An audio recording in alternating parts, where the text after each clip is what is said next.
दोस्तों, security centre में आपका स्वागत है। कल हम लोगों ने उत्तर अमेरिका के पठार और पर्वतों के बारे में जाना था। ठीक है, बीच में झीलें हम स्टार्ट कर रहे थे, तो बीच में किसी कारणों से वीडियो आधे पे कट हो गई। आज हम लोग वहीं से स्टार्ट करते हैं, झीलों से। ठीक है, आज हम लोग झीलें और नदियाँ दोनों चीज़ देखेंगे। ठीक है, झीलों के सिद्धांत हम आपको दे चुके थे कि आखिरकार झील बनती कैसे है, किन किन तरीक़ों से झीलें बनती हैं। ठीक है, झीलों का सिद्धांत क्या होता है। ठीक है, नदियाँ कैसे बनती हैं।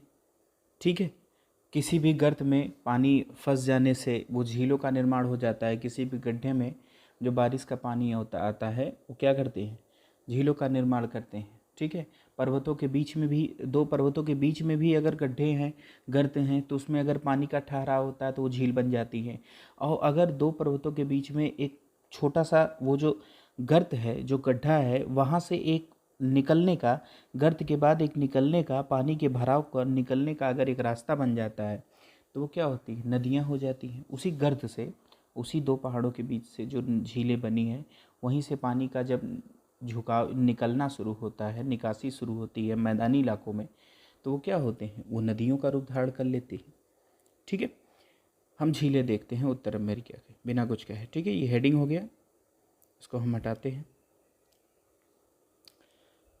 फिगर वही, जैसे पिछला हमने फिगर बनाया वैसे अभी फिगर बनाते हैं। ठीक है, ये ग्रीनलैंड। ठीक है, छोटी मोटी सी चीज़ें जो मैंने आपको बताई हैं, बेसिक्स, वो सारी चीज़ें मैं आपको कुछ नहीं बताऊंगा। अब मैं आज आपको बताऊंगा सिर्फ झील और नदियाँ। बाकी जितनी भी चीज़ें थी मैंने आपको बता दी, पर्वतें बता दी, पठार बता दिए। ठीक है, पठार एक बार मैं और रिवाइज करा देता हूँ। मैंने कहा था ये अलास्का है। ठीक है, अलास्का में एक पठार है, अलास्का में एक पठार है। ठीक है, उसके बाद यहाँ पर 49 डिग्री का क्या है, अक्षांशीय रेखा है 49 डिग्री। ठीक है, इसके पास यहाँ पर एक पठार है, अभी मैं सबके नाम बताऊंगा। ठीक है, यहाँ पर एक पठार है, इस पठार के नीचे यहाँ मैक्सिको की खाड़ी, यहाँ मैक्सिको का जो बॉर्डर है। ठीक है, 30 डिग्री, यहाँ पर एक पठार है।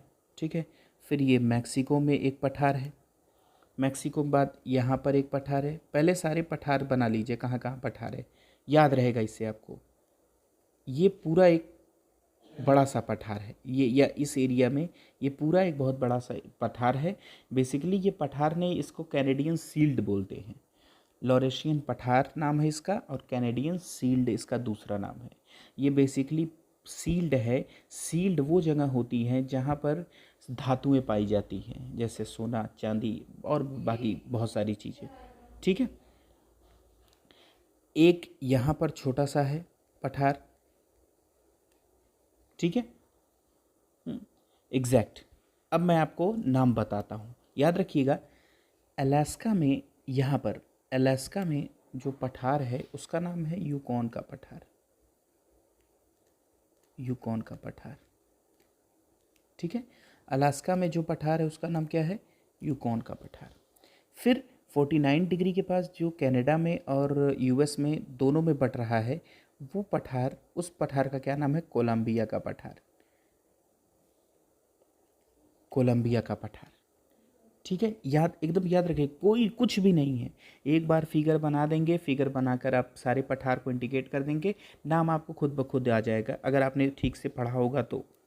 फिर ये जो तीसरा वाला है, इसको कहते हैं कोलोराडो का पठार, कोलोराडो का पठार।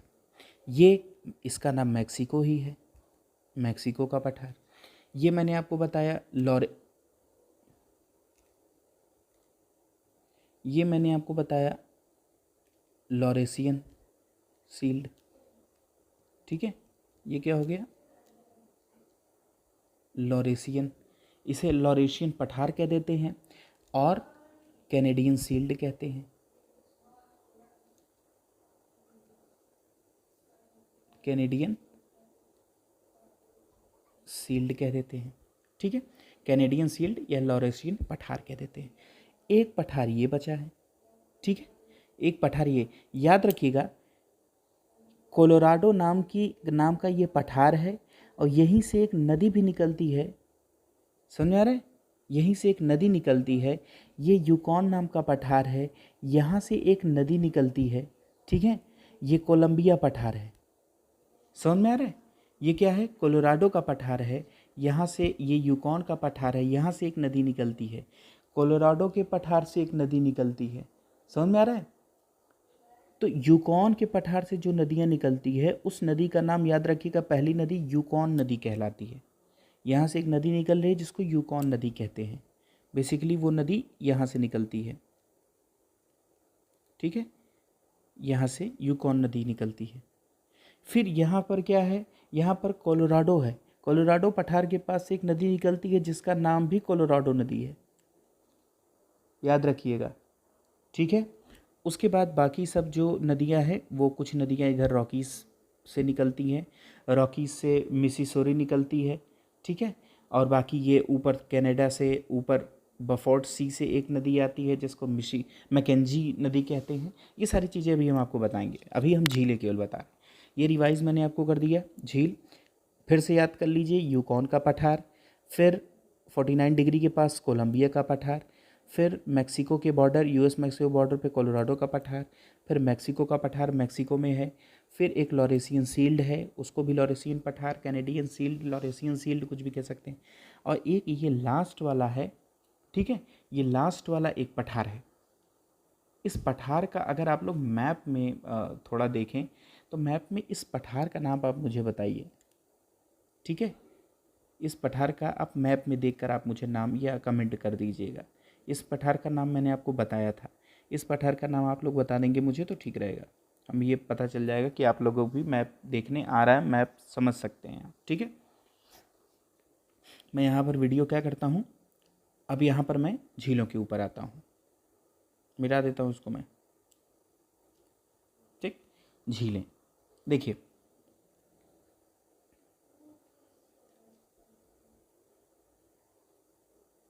ठीक, झीलें कहाँ कहाँ हैं देखिए, मैंने आपको उस दिन बताया था एक झीलें यहाँ पर है, थोड़ा मैं इसको पेन छोटा कर देता हूँ, एक झील यहाँ पर है, एक झील यहाँ पर है, एक यहाँ पर झील है, एक झील थोड़ा और छोटा छोटा रहेगा,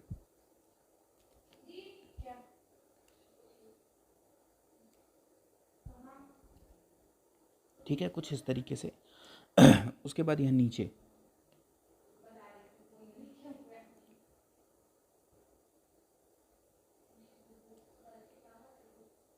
ठीक है,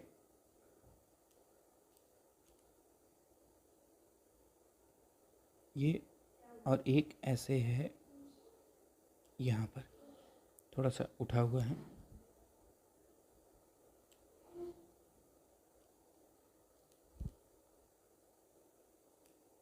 ठीक है, ऐसे है। मैं इसको थोड़ा सा यहाँ बता देता हूँ बड़ा करके,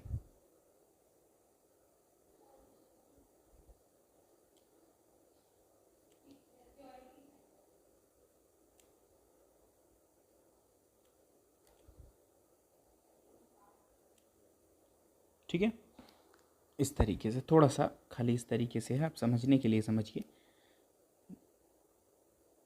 ये एक वाटरफॉल है, जलप्रपात है, और यहाँ पर एक कैनाल है, ठीक है, ये वाटरफॉल है, यहाँ पर कैनाल है, उसका नाम सू कैनाल है, ठीक है। यहाँ पर क्या है, वाटर है, इसको क्या कहते हैं, ग्रेट सुपीरियर लेक, ठीक है, ग्रेट सुपीरियर लेक या मतलब ग्रेट सुपीरियर लेक। इसमें क्या है, क्या इसमें 5 झीलें आती हैं, ठीक है, इसे ग्रेट लेक कहते हैं, ठीक है, ग्रेट लेक कहते हैं, इसमें 5 झीलें आती हैं। अच्छा, 5 कौन कौन सी झीलें आती हैं मैं आपको बता देता हूँ। देखिए, इसका एक थोड़ा सा एग्जाम्पल, एक ट्रिक है, इस ट्रिक से आप इसका नाम याद रख सकते हैं, ठीक है। ट्रिक क्या है कि सबसे पहले इसको यस लिख दीजिए, यहाँ पर यस, यहाँ पर यम, यहाँ पर यच, यहाँ पर इसको ई, ठीक है, ई, और यहाँ पर इसको ओ, ठीक है, OMHEO, ठीक है, SMHEO। यस से क्या हो जाता है, यस से हो जाएगा, यहाँ पर लिख देता हूँ मैं, सुपीरियर, ठीक है, सुपीरियर लेक। दूसरा यम से होता है मिचिगन, मिचिगन। एच से होता है, एच से इसका नाम है क्या उस नहीं, यच से सुपीरियर, एम से मिचिगन, 1 मिनट अभी याद आ जाएगा, ई से इरी है, उसके बाद ओ से ओंटेरियो है, ठीक है। यच से इसका नाम ह्यूरॉन, यच से इसका नाम ह्यूरॉन है। सुपीरियर, मिचिगन, ह्यूरॉन, इरी और ओंटेरियो, ये 5 तरीके की क्या हैं, झीलें हैं। ये सू कैनाल है इसके ऊपर, ठीक है, और ये नीचे जो जल प्रपात है जिसे वाटरफॉल कहते हैं, इस वाटरफॉल का नाम है नाइग्रा फॉल, ठीक है। फिगर बनाकर जब आप लिखेंगे तो सारी चीज़ आपको फाइनल हो जाएगी। अब मुझसे अगर कोई कहे कि मैं सारी चीज़ें मिटा दूं और मैं फिगर पे ही सब इंडिकेट कर दूं, तो मेरे लिए सबसे आसान हो जाएगा कि मैं फिगर पे ही सारी चीज़ें बना सकता हूं, बिना किसी किताब, बिना किसी कॉपी के साथ, ठीक है। आप लोग भी 2-3 बार प्रैक्टिस करेंगे तो ये सारी चीज़ें क्लियर हो जाएंगी, ठीक। अब ये मैंने आपको एक छोटी सी चीज़ बता दी, ये सारे नाम हैं, ठीक है। यहाँ पर मैंने आपको बताया था ग्रेट बियर, जी भी लिख देता हूँ, ठीक है। यहाँ पर मैंने आपको बताया था great slave, great bear, great slave. यहाँ पर मैंने आपको बताया था अथाबास्का, और यहाँ मैंने आपको बताया था Winnipeg, Winnipeg. Great bear, great slave, Athabasca, Winnipeg, याद रखिएगा, छोटे छोटे झील हैं, अलग अलग सभी हैं, ठीक है। एक यहाँ पर खारे पानी की झील है, ठीक है, यूएस में ही है, यहाँ पर इसे कहते हैं ग्रेट साल्ट लेक। साल्ट मतलब खारे पानी की झील है। मैं आपको ना जब वायुमंडल पढ़ाऊँगा तो मैं आपको ये भी बताऊँगा कि ये खारे पानी की झील कैसे बनी, ठीक है, 30 डिग्री के पास है, ठीक है। ये खारे पानी की झील कैसे बनी, और ये जो सुपीरियर झील है, ये सब मीठे पानी की झील है।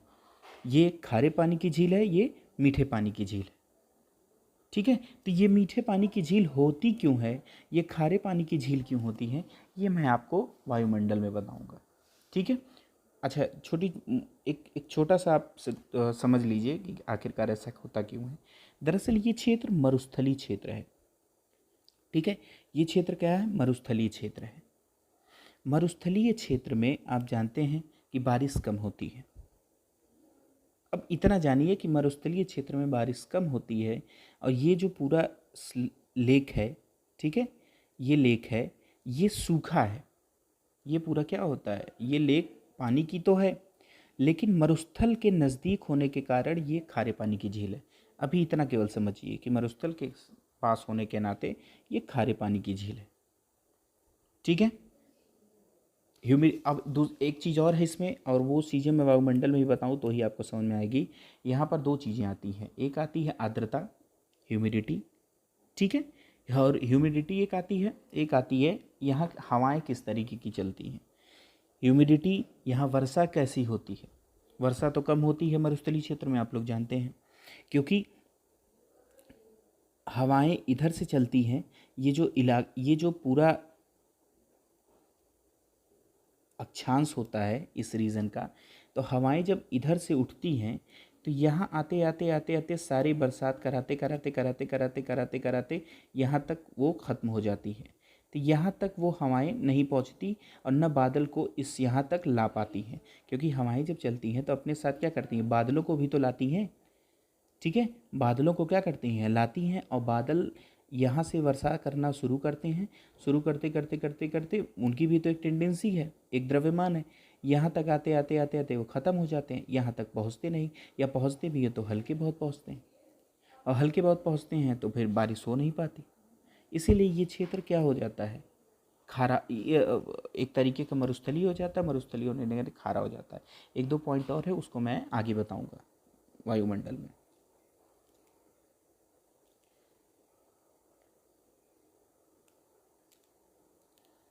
ठीक है, मिट जाता है यार बार बार।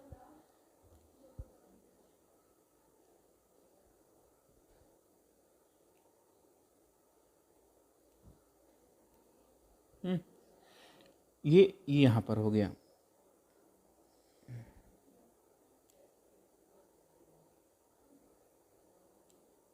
ठीक है, ये ग्रेट सुपीरियर लेक हो गया। और यहाँ पर ये छोटे छोटे हैं, ये छोटे छोटे हैं।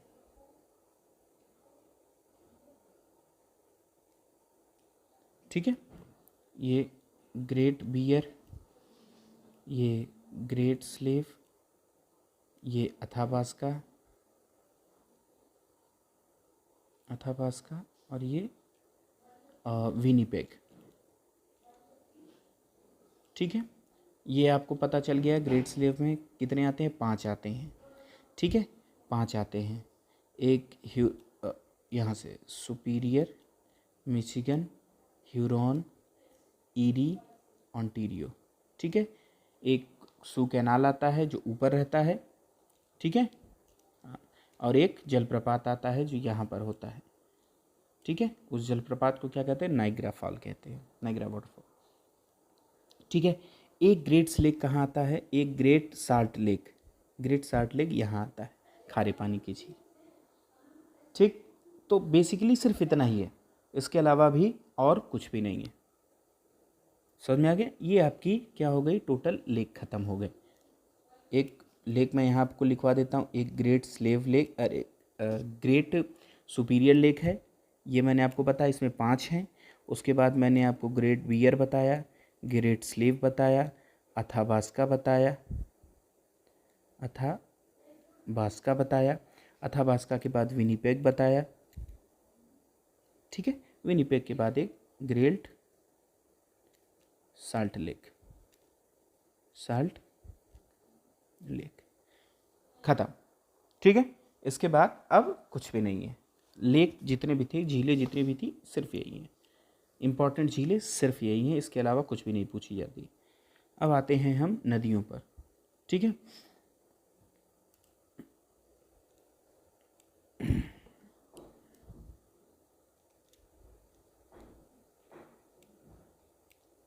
रिवर,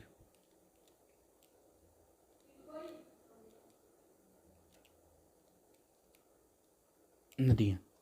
ठीक है,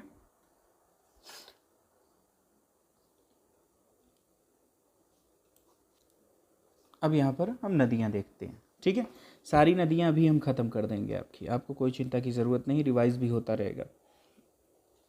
अच्छा, नदियों की बात करें, अच्छा इसमें अगर छोटे छोटे और इम्पोर्टेंट देख लें तो ये फिर रिवाइज में करा देता हूँ। ये क्या है, गल्फ़ ऑफ मैक्सिको की खाड़ी। ठीक है, ये क्या है, गल्फ़ ऑफ मैक्सिको है, मैक्सिको की खाड़ी है। ये ऊपर बफोर्ड सागर है। ठीक है, ये इधर एशिया है, ये बफोर्ड सागर है। ये क्या है, हडसन की खाड़ी है, हडसन की खाड़ी। ठीक है, ये 2 चीज़ें। नदियाँ बता दें आपको, अभी हमने आपको 2 नदियों बताई, 2 नदियाँ एक बताई हैं जो यहाँ से निकलती है। यहाँ पर दरअसल क्या है, बेरिंग की संधि है, बेरिंग स्ट्रेट है। अमेरिका वालों ने अपने अपने इर्द गिर्द जितनी भी समीप, मतलब जितने भी इर्द गिर्द के समुद्री सीमाएं थी, ठीक है, समुद्री सीमाएं थी, चाहे वो इधर की हो, चाहे इधर की हो, चाहे इधर की हो, चाहे जिस जगह की हो, उन्होंने सबके कुछ न कुछ नाम रख दिए। तो जैसे बेरिंग स्ट्रेट जो नाम रखा गया है, उस बेरिंग स्ट्रेट के नीचे जो नदी है, उस नदी को इन्होंने नदी नहीं, सागर, बेरिंग सी का नाम दे दिया, बेरिंग समुद्र। ठीक है, बेरिंग सागर। और बेरिंग स्ट्रेट के ऊपर के जो सागर है उनको इन्होंने क्या नाम दे दिया, उनको इन्होंने चुक्सी सागर कर दिया। क्या नाम रख दिया? चुक्सी सागर रख दिया। ठीक है, तो यहाँ बेरिंग सागर से एक नदी आती है जो अलास्का से होते हुए कनाडा में आती है, जिसका नाम क्या है? यूकॉन की नदी है। क्या है? मैं कलर चेंज कर लेता हूँ। ये नदी यहाँ आ जाती है। फिर इसको क्या कहते हैं? इसको कहते हैं, अच्छा मैं इसको मिटा देता हूँ, बेरिंग की।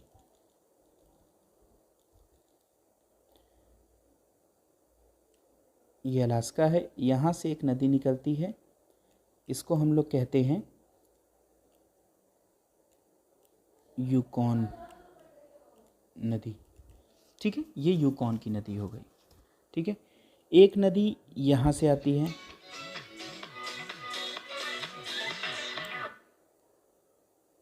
एक नदी कहाँ से आती है? ये ऊपर वोफोर्ड सी से आती है। ठीक है, वोफोर्ड सी वाली जो नदी है, इस नदी का नाम क्या है? मैकेंजी नदी है। मैकेंजी नदी है। ठीक है, एक वोफोर्ड सी से ऊपर से आती है, एक इधर से आती है। ठीक है, बेरिंग सी से अलास्का होते हुए एक नदी आती है जिसका नाम यूकॉन नदी है। एक ऊपर उससे क्या कहते हैं, वोफोर्ड सी से आती है, उसको क्या कहते हैं हम लोग? मैकेंजी नदी कहते हैं। ठीक है, उसको क्या कहते हैं? मैकेंजी नदी कहते हैं। वो कनाडा की नदी है। ठीक है, वो क्या है? कनाडा की नदी है। यूकॉन नदी सीधे क्या करती है? यहाँ पर आकर ख़त्म हो जाती है, 49 डिग्री तक नहीं आती। समझ में आ रहा है? 49 डिग्री तक नहीं आती, यूएस में प्रवेश नहीं करती, यहाँ ख़त्म हो जाती है। ठीक है, फिर यहाँ से एक नदी, ये मैक्सिको का बॉर्डर दरअसल ये है, ये यूएस का बॉर्डर हो गया। यूएस में एक नदी इधर से आती है, इस महासागर से। इस सागर से जो नदी आती है उसको कोलोराडो नदी कहते हैं। मैंने आपको बताया था,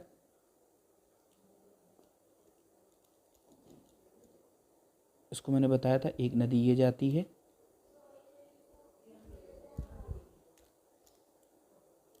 इस नदी का नाम क्या है? कोलोराडो नदी।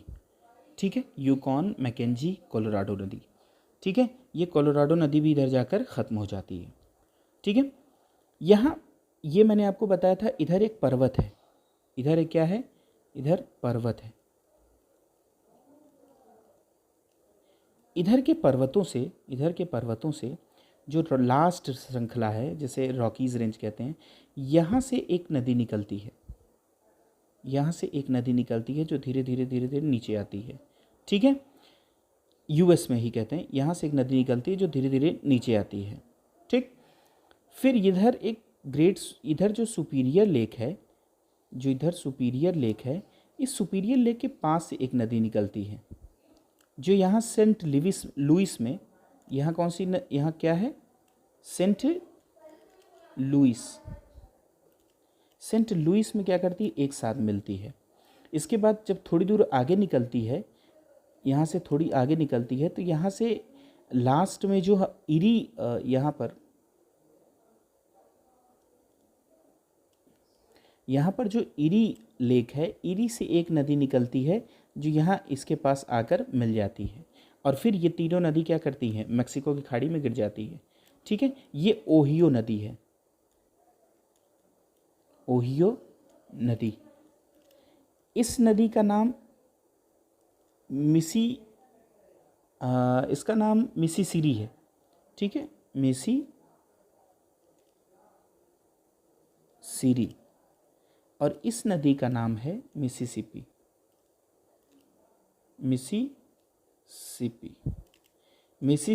मिसिसिरी, ये दो नदियां हैं। ठीक, मिसिसिरी और मिसिसिपी दो नदियां हैं।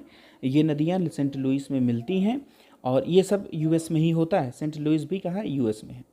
इसके बाद सबसे मोस्ट इम्पॉर्टेंट एक नदी और आती है, वो नदी है जो नदी यूएस को और मैक्सिको को अलग करती है। सबसे मोस्ट इम्पॉर्टेंट नदी है, अभी पीसीएस में पूछा भी गया था ये सवाल। इसका नाम है रियो ग्रांडे नदी। रियो ग्रांडे नदी। यूकॉन की नदी अलास्का से होते हुए आती है, ख़त्म हो जाती है कनाडा में, अलास्का से कनाडा में आती है। उसके बाद एक कनाडा की खुद की नदी है जिसका मैकेंजी नदी कहते हैं, कनाडा की अपनी नदी। उसके बाद यहाँ पर एक रॉकीज़ रेंज, रॉकीज़ श्रृंखला से एक नदी निकलती है, ठीक है। और इधर सुपीरियर लेक से एक नदी निकलती है, रॉकीज़ से जो नदी निकलती है उसे मिसिसौरी कहते हैं। और इधर ग्रेट लेक से जो सुपीरियर से जो निकलती है उसे सुपीरियर लेक कह सकते हैं। सुपीरियर लेक से जो निकलती है उसका नाम क्या है, मिसिसिपी है। दोनों क्या करती हैं, सेंट लुइस में मिलती हैं, और जैसे ही आगे बढ़ती हैं तैसे इरी लेक से एक नदी निकलती है जिसे ओहियो नदी कहते हैं, वो मिलती हैं, वो मिल जाती है और तीनों जाकर जलप्रपात कर देती, तीनों जाकर क्या कहते हैं, मैक्सिको की खाड़ी में मिल जाती हैं, ठीक है। मैक्सिको की खाड़ी में मिल जाती है। इधर मिसिसिपी हो गया, इधर ये सारी हो गया, सेंट लुइस हो गया, और कोई एक यूएस और मैक्सिको को अलग करने वाली जो नदी है उसको रियो ग्रांडे नदी कहते हैं, ठीक है। टोटल इतनी नदी है। मैंने आपको कौन कौन सी नदी बताई, अभी मैं इसको मिटाकर आपको बढ़िया से बता देता हूँ, आप लोग उसको देख लीजिएगा। मैंने आपको पहली नदी बताई यूकॉन की नदी, यूकॉन की नदी, ठीक है। दूसरे नंबर की मैंने नदी आपको बताई कोलोराडो की नदी, कोलोराडो की नदी। तीसरी मैंने आपको बताई मिसिसौरी एंड मिसिसिपी, ये मैं एक ही बार लिखता हूँ, ठीक, एक ही में, ठीक है। चौथी बताई ओहियो, मैं आपसे पूछूंगा बाद में, फिर मैं इसी में लूँ, एक एक करके लिखूंगा, उसके बाद आपसे इस पर टिक लगाने की, मतलब आपसे कहूँगा कि आप लोग इसको टिक लगाकर होमवर्क में करके आइए कहाँ कहाँ कौन कौन सी नदी हैं, क्योंकि सारी नदियाँ, सारी झील, सारे पर्वत मैंने आपको बता दिए। ओहियो नदी, ठीक। फिर पांचवी है रियो ग्रांडे। छठवीं कौन सी है, यूकॉन हो गई, कोलोराडो हो गई, मिसिसौरी हो गई, ओहियो हो गई, मिशिगन, मिशिगन तो लेक है, मैकेंजी, मैकेंजी, मैकेंजी, ये इतनी नदी। कोई छूट गई हो तो बता दीजिएगा, ठीक है। ये इतनी नदियाँ, ये नदियाँ इम्पॉर्टेंट हैं, और इसके अलावा और बहुत कोई ऐसी नदी नहीं है जो पूछी जाती। एक नदी और है, मैं आपको बता दूं, ये यहाँ पर छोटा सा मैं फिगर बना देता हूँ, ठीक है। एक नदी है जो यहाँ से निकलती है, विनिपेग से, विनिपेग यहाँ पर है ना, मैं आपको बताया था, विनिपेग से एक नदी निकलती है और जो हडसन की खाड़ी में गिर जाती है, ठीक है। इसको कहते हैं नेल्सन नदी, नेल्सन नदी, ठीक है। कहाँ से, विनिपेग से निकलती है और कहाँ गिर जाती है, हडसन की खाड़ी में, ठीक है।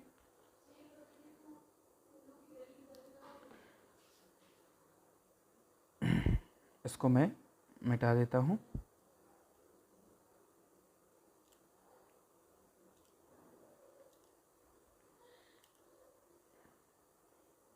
एक मिनट, ये पूरा हटेगा कैसे यार,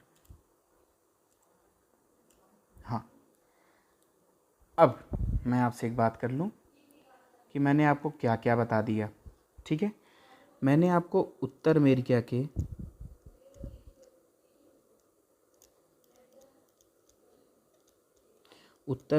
का स्थल मंडल बता दिया, ठीक है। उत्तर अमेरिका के स्थल मंडल में भी मैंने पूरा नहीं बताया है आपको। स्थल मंडल में मैंने आपको 4 चीज़ें बताई हैं, पर्वत बताई है, पठार बताया है, झीलें बताई हैं, झीलें तो मान लीजिए इसमें नहीं आएगा, ठीक है।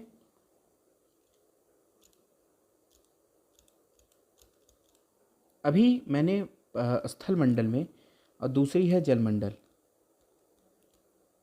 दूसरी क्या है? जलमंडल। जलमंडल में मैंने आपको झीलें बताई हैं, ठीक है, उसके अगल बगल के सारे सागर बताए हैं। झीलों के बाद मैंने नदियाँ बताई हैं, ठीक है। तो जलमंडल तो लगभग समाप्त है। पर्वत पठार, अभी मैंने वहाँ के स्थलों के बारे में आपको नहीं बताया, मैंने आपको उसके परपटी के बारे में नहीं बताया कि वहाँ की भूआकृतियाँ हैं कैसे, ठीक है। अगली हम भूआकृति की स्थल की बात करेंगे। पर्वत पठार भी उसके स्थलों में ही आते हैं, लेकिन स्थल अलग हो गया कि पर्वत है, पठार है। मैंने आपको एक चीज़ बताई होगी कि कुछ मैदानी इलाके भी हैं, ठीक है। पर्वत, पठार, स्थल, ये तीनों मिलकर क्या होते हैं? मैदानी इलाके। मतलब ये तीनों मिलकर क्या करते हैं? किसी भी कॉन्टिनेंट के टोटल रिव्यू करते हैं किसी भी कॉन्टिनेंट के। स्थल का मतलब क्या होता है? मैंने आपको शायद बताया होगा पर्वत पठार के बाद। स्थल का मतलब होता है जो मैदानी इलाके होते हैं, ठीक है। जो कैसे होते हैं? मैदानी इलाके होते हैं। मैदानी इलाकों का मतलब होता है जैसे ग्रेट प्लेन्स, जो प्रेयरी के मैदान मैंने आपको बताए थे, शायद मैंने आपको बताया था, ऐसा हो नहीं सकता मैंने आपको ना बताया हो, मैंने आपको बताया था, प्रेयरी के मैदान बताए थे, ठीक है। उसके बाद इधर मैक्सिको की खाड़ी के ऊपर कुछ मैदानी इलाके हैं, उसको मैंने बताया था, कोस्टल मैदान, ठीक है। ये सारी चीज़ें, अब अगर इनको देखा जाए तो मैंने आपको स्थल मंडल क्लियर कर दिया है, मैंने जलमंडल क्लियर कर दिया है। तीसरा बचा है वायुमंडल का सिद्धांत। वायुमंडल का सिद्धांत, और चौथा बचा है वनस्पति, जिसे जैवमंडल कहते हैं, जिसे क्या कहते हैं? जैवमंडल। वायुमंडल में हवाओं के बारे में जानते हैं, और उन्हीं से रिलेटेड फिर जैवमंडल में हम वनस्पतियों के बारे में जानेंगे, ठीक है। हवाएं कैसे चलती हैं, उससे मौसम कैसे बदलते हैं, ठीक है। मौसम में बरसात कैसी होती है, कहाँ ज़्यादा होती है, कहाँ कम होती है, ये सारी चीज़ें वायुमंडल पर डिपेंड करेगी। उसके बाद जैवमंडल पे आ जाएंगे कि पेड़ कैसे होते हैं, इक्वेटर के पास कैसा मौसम होता है जिससे वहाँ की वनस्पतियाँ कैसी होती हैं, मैदानी इलाकों में कैसा मौसम होता है जिससे वहाँ की वनस्पतियाँ कैसी होती हैं। हम अगर इक्वेटर पे देखें तो इक्वेटर पे बहुत बड़े बड़े घने घने वृक्ष होते हैं। जैसे मैंने अगर आपको मैं बताऊं तो अमेजॉन जो है, ठीक है, जो अमेजॉन की इक्वेटर के पास घने घने जंगल हैं, वहाँ पर जो आप लोग कभी इंटरनेट खोल कर देखिएगा, वहाँ पर जो पेड़ पौधे हैं वो बहुत बड़े बड़े हैं, बहुत बड़े बड़े, ठीक है। इतने बड़े हैं कि जो सफारी डिज़र्ट हम आपको कह सकते हैं, ठीक है। ये सब इतने बड़े बड़े हैं कि आप समझिए वहाँ पर, अच्छा नहीं, सफारी डिज़र्ट तो वो हो गया, क्या कहते हैं, मरुस्थल हो गया। तो ये सारी जो खाली मैं इक्वेटर के पास की बात कर रहा हूँ, जैसे अफ्रीका में जो इक्वेटर के पास हो गए अमेजॉन का जो इलाका हो गया, तो ये सारी चीज़ें, यहाँ पर जो वृक्ष पाए जाते हैं, जो वनस्पतियाँ पाई जाती हैं, बहुत बड़े बड़े पाए जाते हैं। जो वृक्ष होंगे तो बहुत बड़े बड़े वृक्ष होंगे, पेड़ होंगे, मतलब आप समझिए इतने ज़्यादा घोर वन होते हैं यहाँ पर कि सूरज की रोशनी आसानी से इन वनों के अंदर घुस नहीं पाती, समझ आ रहा है। और क्यों होती हैं? और यहाँ पर आपने सुना होगा कि इक्वेटर पे सबसे ज़्यादा वर्षा भी होती है। तो ये सारी चीज़ें क्यों होती हैं, इन सारी चीज़ों का मैं क्या करूँगा, आप लोगों को सारी चीज़ें वायुमंडल के सिद्धांतों में बताऊँगा, जैवमंडल के सिद्धांतों में बताऊँगा, ठीक है। अब यहाँ पर मैं आपको उत्तर अमेरिका का जल स्थल दोनों कंप्लीट कर देता हूँ। आगे मैं स्थल वायुमंडल और जैवमंडल के सिद्धांत बताऊँगा, फिर उसके बाद उत्तर अमेरिका के बारे में बताऊँगा, उत्तर अमेरिका के वायुमंडल और जैवमंडल के बारे में बताऊँगा, ठीक है। पहले सिद्धांत। Thank you very much.